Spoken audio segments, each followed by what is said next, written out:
Hello students, welcome back to my channel Vinay classes. आज हम worksheet 8 करेंगे और इससे पहले की जितनी भी वर्कशीट है वो सारी मैंने प्लेलिस्ट में डाल दी है। तो आप प्लेलिस्ट में जाओ और सारी वीडियोस जो है आराम से देखो। तो यहाँ देखो, पहला प्रश्न है, दो चरों वाले रेखिक समीकरण निकाय को हल करने की विधि है। यानी कि जो हमने वर्कशीट 7 में पढ़ा था कि ये दो चर वाले रेखिक समीकरण क्या होते हैं, और जिसपे दो चर होते हैं उसके हल भी कितने होते हैं, दो होते हैं। अब वो हल हम कैसे निकालेंगे, ठीक है, तो उसकी इसमें से कौन सी विधि है, तो ये तीनों ही विधि है जिससे हम इनके हल निकाल सकते हैं। पहली विधि है प्रतिस्थापन विधि, दूसरी है विलोपन विधि और तीसरी है वज्र गुणन विधि। ये तीनों विधि कैसे होगी वो हम अगले आने वाले प्रश्नों में सीखेंगे। तो इसका उत्तर क्या हो जाएगा, द उपरोक्त सभी। अगला प्रश्न है, दो अंकों वाली संख्या होगी यदि इकाई का अंक x है और दहाई का अंक y है। ठीक है, तो देखो, कोई भी इकाई और दहाई वाली संख्या हमें लिखनी हो तो कैसे लिखते हैं, जैसे देख लो ये 23 है। ठीक है, तो 23 में ये जो 3 है वो आपका क्या है, इकाई है, और 2 क्या है, दहाई है। ठीक है, ऐसे ही पढ़ते हैं हम इसको। तो अब इकाई का अंक देखो अकेला है, लेकिन दहाई का अंक अगर मुझे इसको विस्तार रूप में लिखना हो तो कैसे लिखूंगा, तो विस्तार रूप में लिखने के लिए मुझे इसको देखो, 3 को तो 3 लिखेंगे, प्लस 2 को क्या लिखेंगे, 2, और इसके आगे एक अंक है तो यहाँ लगाएंगे 0, क्योंकि ये दहाई है। दहाई का मतलब कितना हो गया, 20। तो इसका मतलब हुआ ये 20 प्लस 3 मिलकर हुआ है 23। तो ये इकाई और दहाई। बात समझ में आई। अब मैं इसको क्या लिख सकता हूँ, 20 को मैं इसको लिख सकता हूँ 2 गुणा 10 प्लस 3, है ना।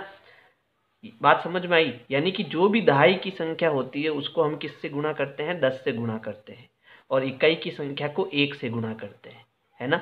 तो अब 1 का गुणा नहीं होगा तो भी चलेगा, लेकिन यहाँ हमें 10 का गुणा करना पड़ेगा। तो प्रश्न की तरफ आओ वापस। देखो, दो अंकों वाली संख्या होगी यदि इकाई का अंक x है और दहाई का अंक y है। तो इसका मतलब जो इकाई का अंक है वो तो x ही रहेगा, लेकिन जो दहाई का अंक होगा उसको हमें किससे गुणा करना पड़ेगा, 10 से गुणा करना पड़ेगा। तो दहाई का अंक क्या है, y है, तो y का हम किससे गुणा करेंगे, 10 से गुणा करेंगे। तो इसको हम 10y बोलेंगे, इकाई को हम x बोलेंगे, और दोनों को क्या करना पड़ेगा, जोड़ना पड़ेगा, तब हमारी वो संख्या बनेगी। तो इसका सही उत्तर क्या होगा, ब 10y प्लस x। तो ब इसका सही उत्तर। प्रश्न 3 है, यदि समीकरण kx माइनस 5y बराबर 2 तथा 6x प्लस 2y बराबर 7 के कोई हल न हो तो k का मान क्या होगा। यहाँ पर k के मान दिए हुए सभी जगह, और हमें इसमें से कौन सा सही है वो हमें ढूंढना है। तो देखो, कोई हल कब नहीं होता, तो हमने वर्कशीट 7 में पढ़ रखा है कि जब a1 बट्टा a2 बराबर हो b1 बट्टा b2 और बराबर नहीं हो c1 बट्टा c2 के, तब आपका कोई हल नहीं होता। तो ये जो हमारे पास a1 बट्टा a2 बराबर b1 बट्टा ये b2 है, ठीक है, b2 हो, तो इससे हम k का मान ज्ञात कर सकते हैं। तो अगर मेरे पास समीकरण देखो kx माइनस 5y, और ये 2 इधर है तो मैं इसको इधर लाऊंगा तो -2, और यहाँ क्या बचेगा, 0, तो बराबर 0 हो जाएगा। और दूसरी समीकरण क्या है, 6x प्लस 2y, ये 7 का प्लस का 7 इधर आएगा तो क्या हो जाएगा, -7, और यहाँ बचेगा 0, ये हो गया -7 बराबर 0। अब देखो, ये a1 बट्टा a2, b1 बट्टा b2, c1 बट्टा c2, तो इस प्रकार से हम इसको जमा कर k का मान ज्ञात करेंगे। तो कौन बराबर है, a1 बटा a2 बराबर b1 बटा b2।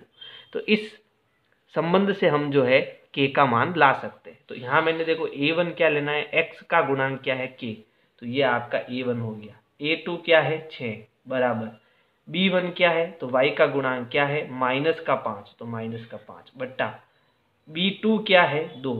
तो यहाँ से हम k का मान ज्ञात कर सकते हैं। कैसे, यहाँ 6 भाग में है तो वो उधर जाएगा, किस में जाएगा, गुणे में, तो यहाँ k बचेगा, k बराबर -5 बट्टे 2, ये इधर गुणे में गया तो इंटू 6 हो जाएगा। अच्छा, 6 और 5 का गुणा, 6 पंजे 30, तो -30 बट्टे 2।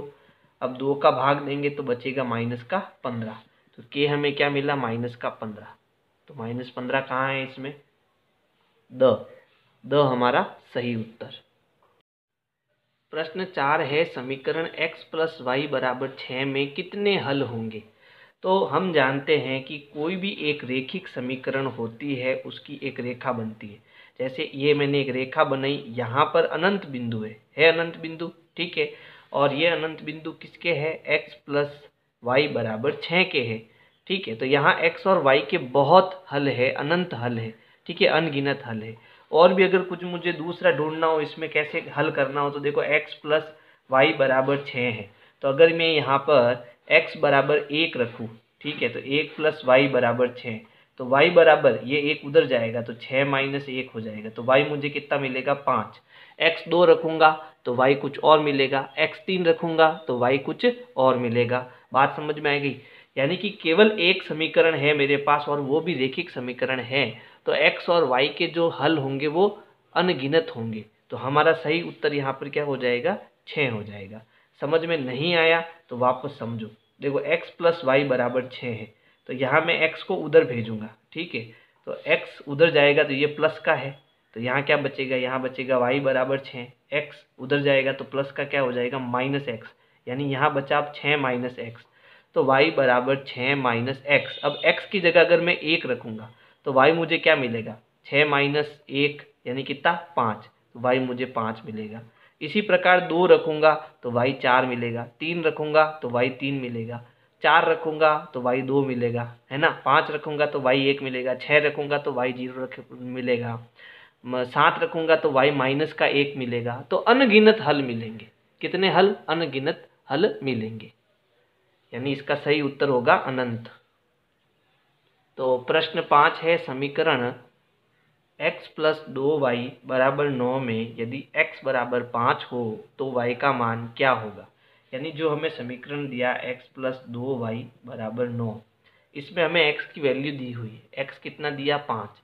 तो x की जगह मैं कोष्टक बना रहा हूँ, प्लस 2y बराबर 9, तो यहाँ x की जगह कितना है, 5, तो यहाँ आ जाएगा 5। अब ये प्लस का 5 है, वो बराबर के इधर जाएगा, तो यहाँ पर क्या है, 2y बराबर 9, ये अपनी जगह पर है। ये प्लस का 5 उधर जाएगा, उधर मतलब 9 के पीछे जाएगा, तो ये प्लस का क्या हो जाएगा, माइनस का, तो ये होगा माइनस का 5, ठीक है।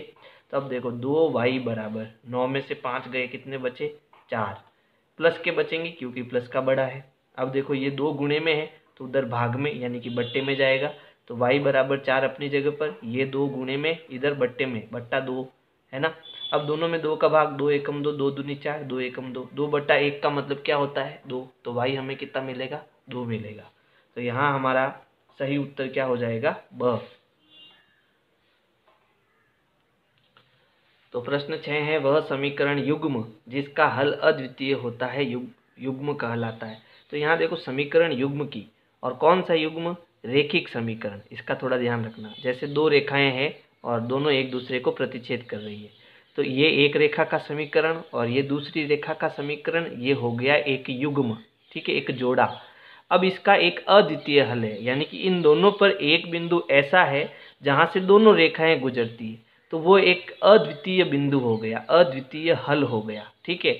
और हम जानते हैं एक बिंदु के x, y यानी 2 मान आते हैं, एक x आता है और दूसरा y आता है, ठीक है। तो इस जब भी कोई ना कोई हल हमें मिलता है, चाहे वो अनंत हल हो चाहे अद्वितीय हल हो, तो वो हमेशा युग्म क्या होता है, संगत होता है। तो हमारा सही उत्तर हो जाएगा अ।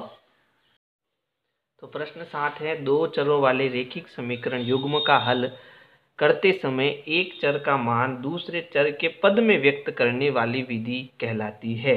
तो देखो मैं आपके ये टोटल 5 विधियाँ जो है वो बता देता हूँ कि हम जब दो चर वाले रेखिक समीकरणों को हल करते हैं तो उसमें हम कौन कौन सी विधि का प्रयोग करते हैं। तो सबसे पहली और सबसे बढ़िया जो विधि रहती है वो होती है प्रतिस्थापन विधि। क्या होती है, प्रतिस्थापन विधि। दूसरी है विलोपन विधि। तीसरी आपके हो जाएगी वज्र गुणन विधि, ये भी अच्छी विधि है, वज्र गुणन विधि। फिर चौथी विधि होती है आलेख विधि, ग्राफीय विधि, आलेख विधि। और पांचवी जो विधि होती है वो होती है तुलनात्मक विधि, तुलनात्मक विधि। तो ये टोटल 5 विधियाँ होती है, ठीक है। इसमें से हमें ये 3 विधियाँ तो कम से कम आनी चाहिए, एक तो प्रतिस्थापन विधि, विलोपन विधि, वज्र गुणन विधि।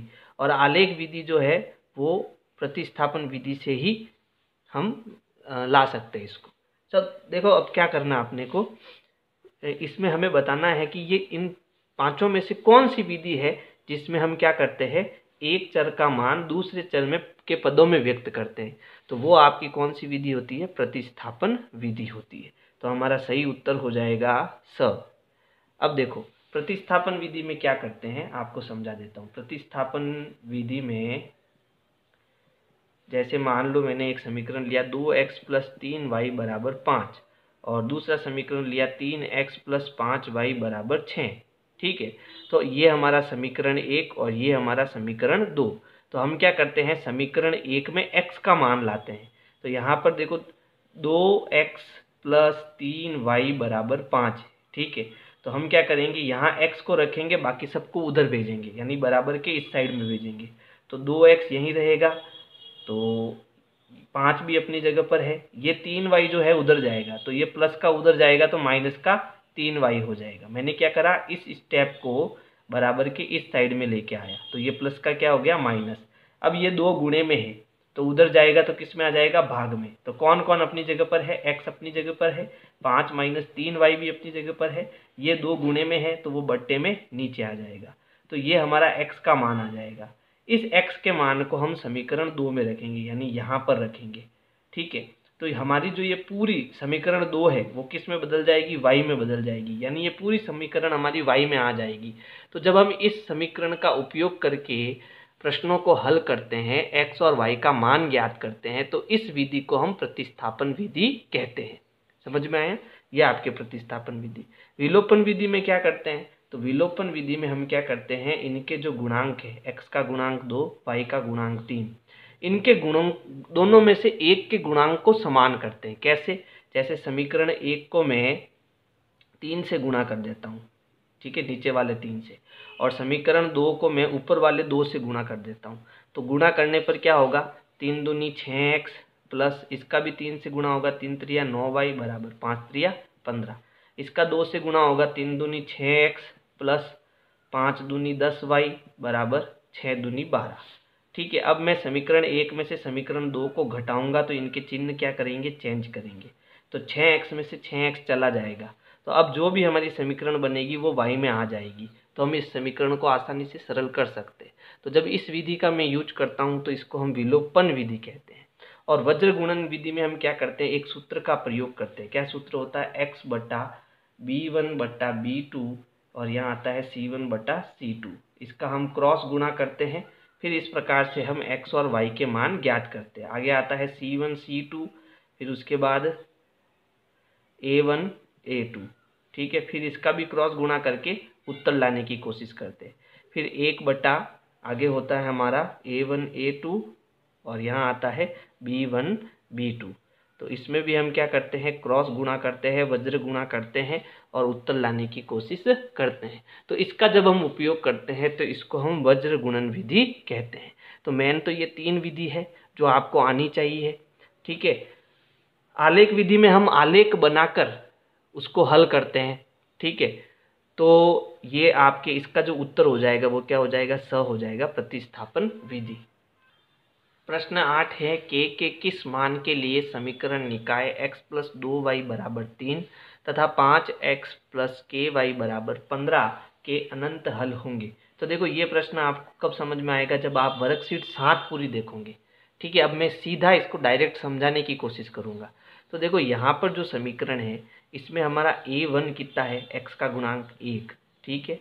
b1 कितना है, तो b1 y का गुणांक 2, c1 कितना है, तो ये 3 प्लस का इधर आएगा, क्या हो जाएगा, -3, तो c1 हमारा -3। फिर a2 x का गुणांक है 5, b2 कितना है, तो b2 आपका है k, ठीक है। और c2 कितना है, तो c2 आप ये 15 इधर आएगा तो -15 हो जाता है, -15, ठीक है। अब अनंत हल कब होंगे, जब a1/a2 बराबर हो b1/b2 बराबर हो c1/c2। ये जब तीनों अनुपात बराबर होंगे तब आपके अनंत हल होते हैं।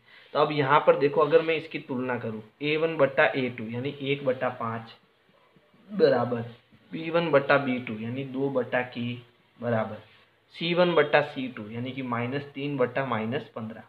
अब यहाँ 1/5 है तो ये सारे 1/5 होने चाहिए।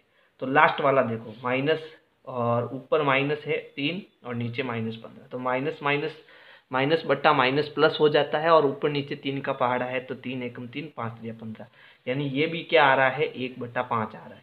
अब मुझे इसको 1/5 करना है, कैसे होगा?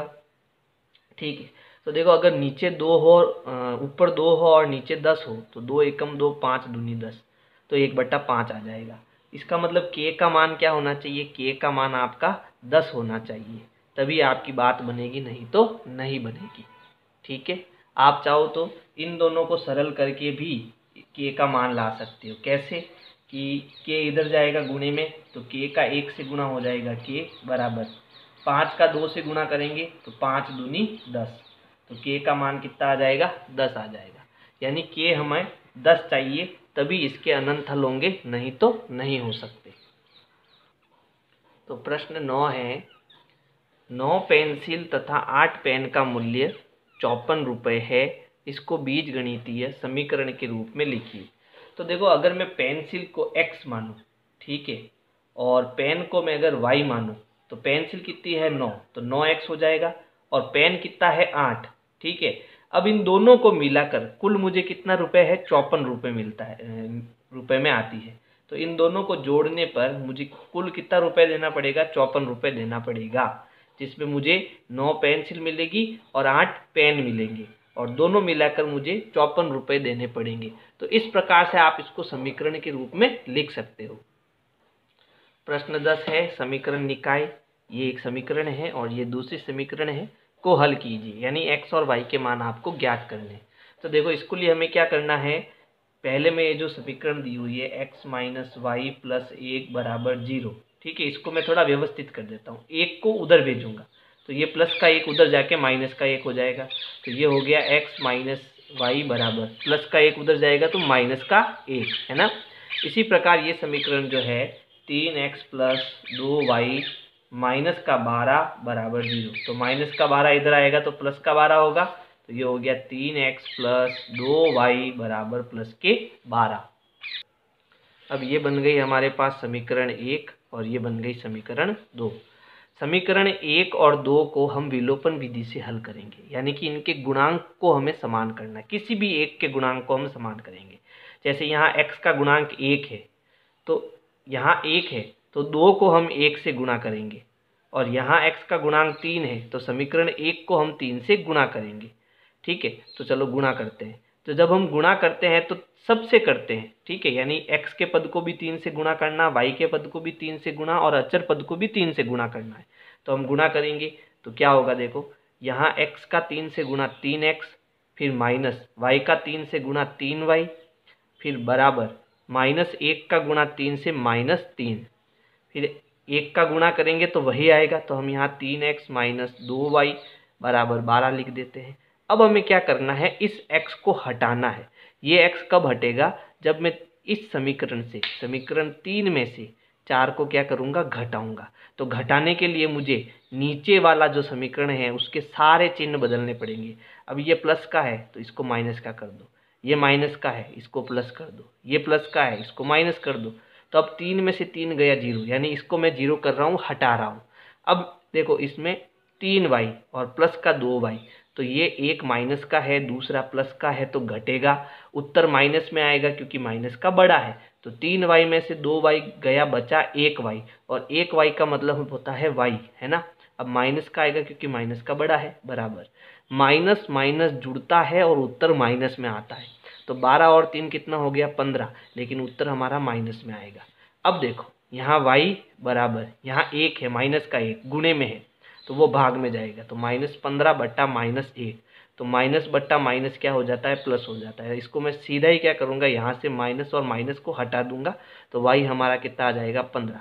अब y हमारा 15 आ गया, तो इसका मान मैं समीकरण 1 में भी रख सकता हूँ, समीकरण 3 में भी, 4 में भी, 2 में, कहीं भी रख सकता हूँ और उत्तर निकाल सकता हूँ। तो मैं क्या करूँगा, y का मान समीकरण 1 में रखने पर समीकरण 1 क्या है, x माइनस वाई बराबर -1। हमारे पास किसका मान है, y का, तो यहाँ y की जगह हम कितना रख देंगे, y की जगह हम रख देंगे 15, ठीक है। अब ये माइनस का 15 उधर जाएगा तो प्लस का 15 हो जाएगा, तो x बराबर -1, ये दोनों अपनी जगह पर है, माइनस का 15 उधर जाएगा तो माइनस का 15 उधर जाएगा तो क्या हो जाएगा प्लस का 15। अब 15 प्लस का माइनस का 1 तो घटेगा, उत्तर प्लस में आएगा क्योंकि प्लस का बड़ा है। तो 15 में से 1 गया, कितना बचा प्लस के 14। तो x हमारा कितना मिल जाएगा प्लस के 14। तो ये हमारे पास x और y के मान आ जाएंगे। तो देखो इस वर्कशीट का जो अंतिम प्रश्न है वो है दो चरों वाले रेखिक समीकरण युग्म का मानक रूप लिखिए।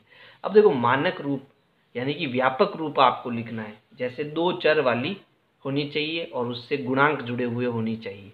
तो इसको हम कैसे लिखेंगे कि भाई a1x plus b1y plus c1 बराबर 0। तो ये हो गई हमारे पास एक समीकरण। अब लेकिन मुझे युग्म यानी कि दो समीकरण ऐसी ऐसी बनानी है। तो दूसरी हो जाएगी a2x plus b2y plus c2 बराबर 0। तो ये इसका कैसा रूप हो जाएगा, मानक रूप हो जाएगा। मानक रूप का मतलब होता है कि हम x के साथ ऐसा कौन सा गुणांक ले कि वो प्रत्येक समीकरण को वहाँ पर प्रदर्शित करे। यानी a1 की जगह 1 2 3 कुछ भी हो सकता है, b1 की जगह कुछ भी हो सकता है, c1 की जगह भी प्लस का माइनस का 0 रूट का कुछ भी गुणांक हो सकता है। तो कुछ भी की जगह हम इनको ऐसे प्रदर्शित करके जब लिखते हैं तो इसी को हम क्या कहते हैं, मानक रूप कहते हैं समीकरण का। तो आप मुझे बताइए मेरी वीडियोज़ आपको कैसे लग रहे हैं। अच्छे लग रहे हैं तो वीडियो को लाइक करें, अपने दोस्तों को शेयर करें। और एक बात मैं कहना चाहूँगा कि मैं जितनी भी वर्कशीट आपके आ रही है इन सब का जो सॉल्यूशन है मेरे टेलीग्राम चैनल में मैं डाल रहा हूँ, इंस्टाग्राम चैनल में डाल रहा हूँ। तो अगर वो आपको चाहिए तो आप क्या करो, मेरे डिस्क्रिप्शन बॉक्स में जाओ, वहाँ चैनल की मेरे लिंक दे रखी है, उस लिंक पर क्लिक करो, आप वहाँ पर सीधा पहुँच जाओगे। ठीक है, तो आज के लिए इतना ही, बाकी कल मिलते हैं। Thank you.